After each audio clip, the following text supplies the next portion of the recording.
છોટાઉદેપુરના ધમોડી ગામે ચૂંટણી બાદ તંગદિલની સ્થિતિ જોવા મળી। હારેલા ઉમેદવારના સમર્થકોએ રોડ તોડી નાખ્યાનો દાવો। ભાજપના ઉમેદવાર અશોક રાઠવાના સમર્થકો પર આરોપ। છોટાઉદેપુરની ઢસલી જિલ્લા પંચાયત બેઠકની આ ઘટના કે જ્યાં શું ચૂંટણી જીતી નહીં શકો તો રોડ તોડી નાખશો, આવા પણ સવાલો છે તે ઉઠી રહ્યા છે।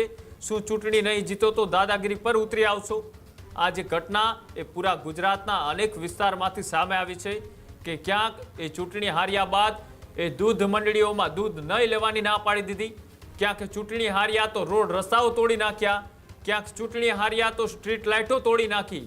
તમારી હારનો એ લોકો ઉપર તમે રોષ ઢોળી રહ્યા છો કે જે વિસ્તારની અંદર એ સરકારે કરેલા વિકાસના કામોનું તમે પાણી ફેરવી રહ્યા છો।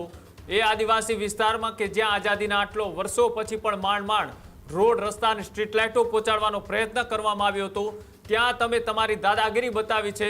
તમે ચૂંટણી લડી રહ્યા હતા, એ ચૂંટણી લોકશાહી ઢબે હતી, એ ચૂંટણીમાં હાર કે જીત તમારી નક્કી હતી, પણ તમારી હારે તમે પચાવી નથી શક્યા અને તેનો તમે જવાબ એ ત્યાંની જનતાને આ રીતના આપી રહ્યા છો। તમારી જે હાર થઈ છે તેના જવાબદાર બીજું કોઈ નહીં પણ કદાચ તમે હોઈ શકો, અને એ હારનો જવાબ તમે આ રીતના આપશો તો ત્યાંની જનતા તમને કઈ રીતના સ્વીકારશે?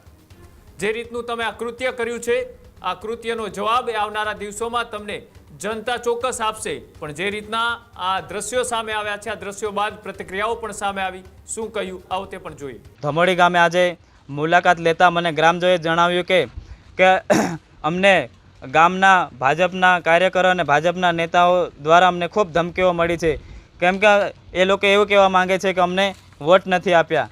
ગ્રામજનો એવું પણ કહી રહ્યા છે કે જ્યારથી મતગણતરીનું રિઝલ્ટ આવ્યું છે ત્યારથી અમને રોજ ધમકાવે છે, ઘરે આવીને ધમકાવે છે, જ્યારે લગ્ન પ્રસંગ હોય કે કોઈ હાટ બજારમાં જતા હોય ત્યાં પણ ધમકાવે છે।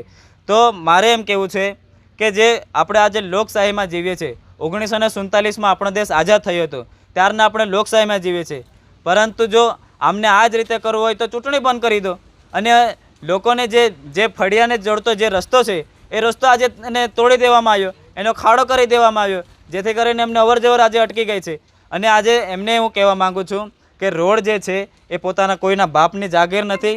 આ જે રોડ છે એ જનતાના પૈસાના ટેક્સથી બનાવવામાં આવે છે, કોઈ એમના ઘરના પૈસાથી નહીં। જો આવી રીતે લોકોને હેરાન કરશે તો આવનાર સમયમાં પણ જેટલી સીટો આવી છે એ સીટો પણ જોવા નહીં મળે। ત્યારે જ ન્યૂઝરૂમ ગુજરાતની યુટ્યુબ ચેનલને સબસ્ક્રાઇબ કરો અને ઇન્સ્ટાગ્રામ અને ફેસબુક પર ફોલો કરો। અપડેટ રહો, સત્યની સાથે રહો।